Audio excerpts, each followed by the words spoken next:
मनोज के दो बेटे थे, चिंटू और पिंटू। जहाँ चिंटू पढ़ाई लिखाई में होशियार और आज्ञाकारी था, वहीं पिंटू का दिमाग बस खेल कूद और मौज मस्ती करने में लगा रहता था। एक दिन पिंटू स्कूल से लौटकर अपने पिताजी से बोला, पापा, एक खुशखबरी है, मैं फेल हो गया हूँ। क्या तुम फेल हो गए? तो ये खुशखबरी कैसे हुई? अब आपको मेरी नई किताबें खरीदने के लिए पैसे खर्च नहीं करने पड़ेंगे। पुराने क्लास में पुरानी किताबों से ही काम चल जाएगा। हे ईश्वर, इस लड़के को थोड़ी बुद्धि देना। पुरानी क्लास की फीस भी तो दोबारा भरनी पड़ेगी। माफ करना पापा, मैंने तो ये सोचा ही नहीं। चिंटू पूरी क्लास में फर्स्ट आया है। उसने मेरा सर ऊंचा कर दिया। क्या तुमने कभी मेरा सर ऊंचा करने वाला कोई काम किया है? पापा, कल रात ही मैंने आपके सिर के नीचे तकिया लगाया था, भूल गए क्या? एक दिन चिंटू पिंटू की माँ ने उनके पापा से कहा, हर बच्चे का स्वभाव अलग अलग होता है। चिंटू का पढ़ाई लिखाई में मन लगता है, इसलिए उसे आगे पढ़ना चाहिए। लेकिन पिंटू की किताबों में कोई रुचि नहीं है। उसे व्यवहारिक ज्ञान मिलेगा तभी वो जिंदगी में सफल हो पाएगा। ठीक कहा तुमने। मनोज ने पिंटू को बुलाकर कहा, पिंटू, मैं तुम्हें 1000 रुपए दे रहा हूँ। इनके अलावा मैं तुम्हें पूरे साल कोई रुपए नहीं दूंगा। इस साल इन 1000 रुपए को इन्वेस्ट करके ही तुम्हें और पैसे कमाने हैं और पूरे साल का खर्च निकालना है।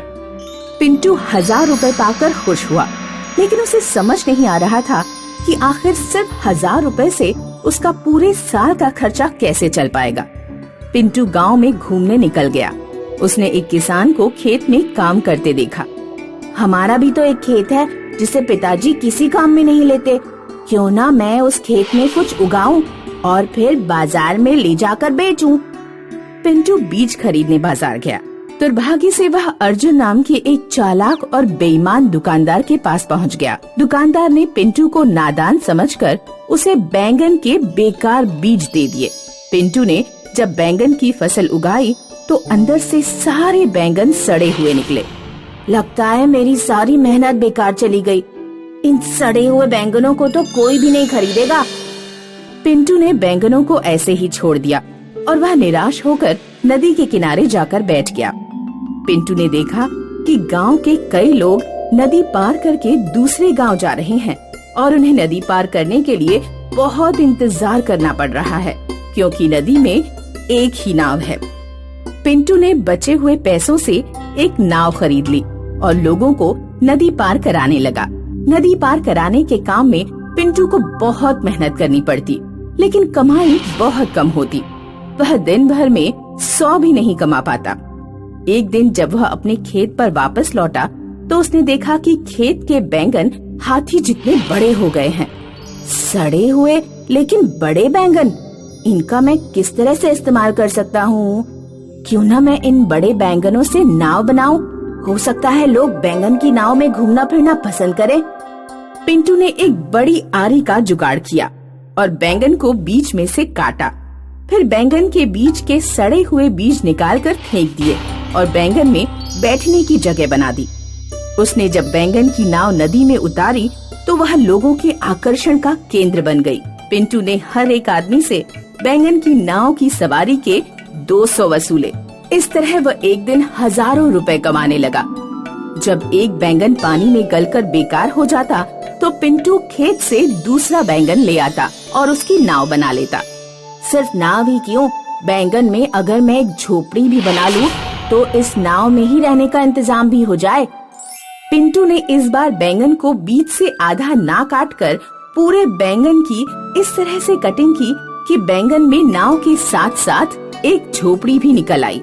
दूर दूर से लोग बैंगन के बोट हाउस का लुत्फ उठाने आने लगे। पिंटू ने अपने खेत के सभी बैंगनों के बोट हाउस बनाकर नदी में उतार दिए।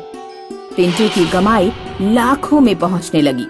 वाह पिंटू, तुमने साबित कर दिया कि भले ही तुम्हारा किताबों में मन नहीं लगता, लेकिन तुम एक काबिल इंसान हो।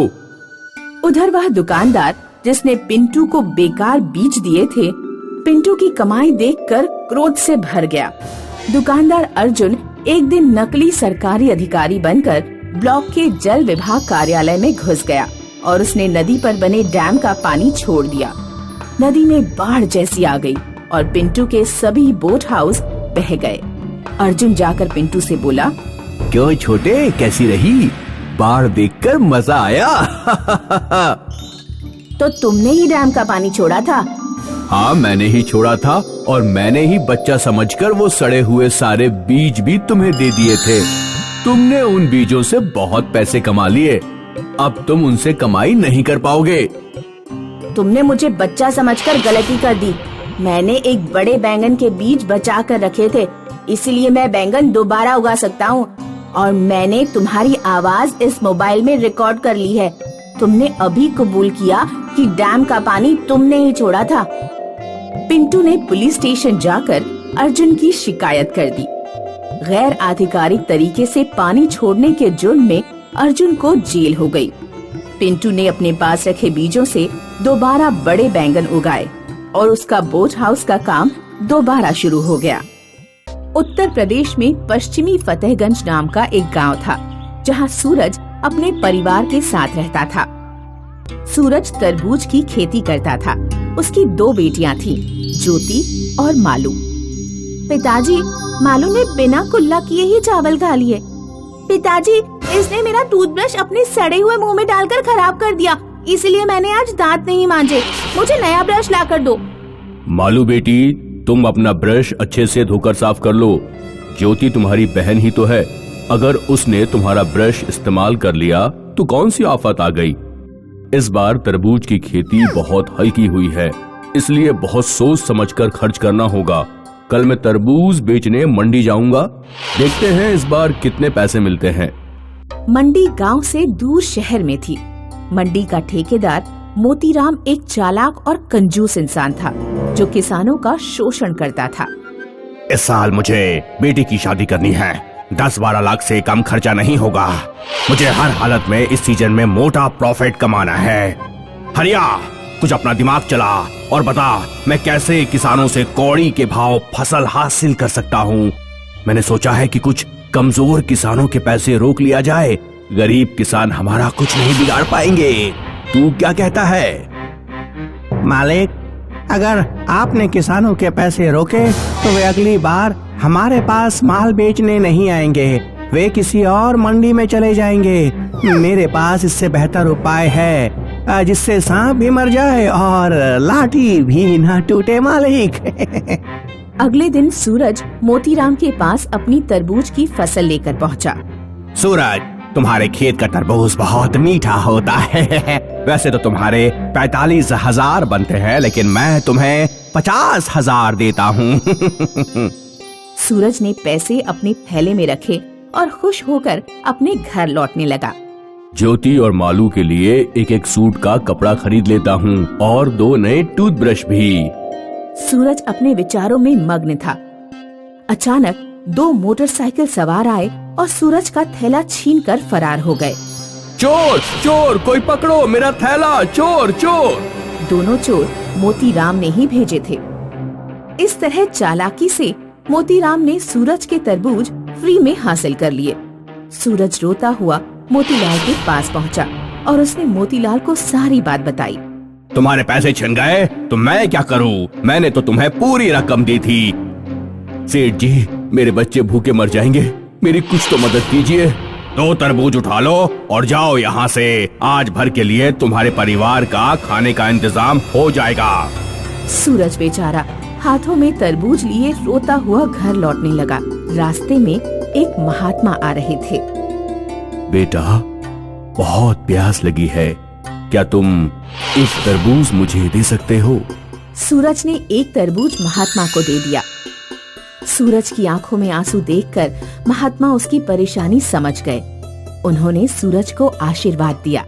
आज से ठीक 1 वर्ष बाद तुम्हारी सारी परेशानियां दूर हो जाएंगी। सूरज और उसकी बेटियों के लिए वह साल बहुत कष्टकारी रहा। पैसों के अभाव में उन्होंने सिर्फ चटनी और रोटी खाकर काम चलाया। पिताजी, मुझसे और चटनी रोटी नहीं खाई जाती। बेटा, जब तक अगली फसल नहीं उग जाती हमें धैर्य रखना होगा। आखिरकार किसी तरह 1 वर्ष बीत गया और सूरज के खेत में नई फसल आ गई। ज्योति ने एक दिन एक तरबूज काट कर देखा तो वह चिल्ला पड़ी, पिताजी, मालू, यहाँ आओ। क्या हुआ? क्यों चुड़ैल की तरह चिल्ला रही हो? तरबूज में सोने का बॉल है।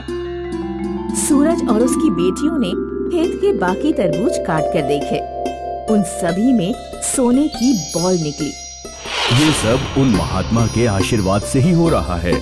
सूरज तरबूज में निकले सोने की वजह से बहुत अमीर हो गया। हरिया ने ये सारी बात मोतीराम को बताई। मालिक, सूरज अब आपसे ज्यादा अमीर हो गया है। उसके खेत में लगे तरबूजों में सोना निकल रहा है। गांव के लोग बताते हैं कि किसी महात्मा के आशीर्वाद से ये सब हुआ। चिंता मत करो, अगले साल जब उसके तरबूज आएंगे तो उसके तरबूज काटने से पहले ही हम तरबूजों से सोना निकाल लेंगे। अगले सीजन में जब सूरज के खेत में तरबूज उगे तो एक रात मोतीलाल अपने नौकर के साथ कच्चे तरबूज ही काटने पहुंच गया। उसने अपनी नौकर के साथ मिलकर तरबूजों का सोना निकाल लिया और अपनी पीठ पर लाद लिया। हम अभी घर नहीं जाएंगे क्योंकि सूरज पुलिस को खबर कर देगा तो हमारे घर सोना पकड़ा जाएगा। नदी पार मेरी मौसी का घर है, वहीं चलते हैं। लेकिन मालिक, इतना बोझ लेकर नदी कैसे पार करेंगे? अरे उस नदी में बहुत कम पानी है, इतना क्यों डरता है? मोतीराम और हरिया अपनी पीठ पर भारी भरकम सोने का वजन लादकर नदी पार करने लगे। संयोग से उसी समय नदी के डैम से पानी छोड़ दिया गया। नदी में पानी का स्तर बहुत बढ़ गया। पीठ पर ज्यादा वजन होने के कारण मोतीलाल और उसका नौकर नदी में डूबकर मर गए। किसी ने ठीक कहा है, न्याय के हाथ लंबे होते हैं।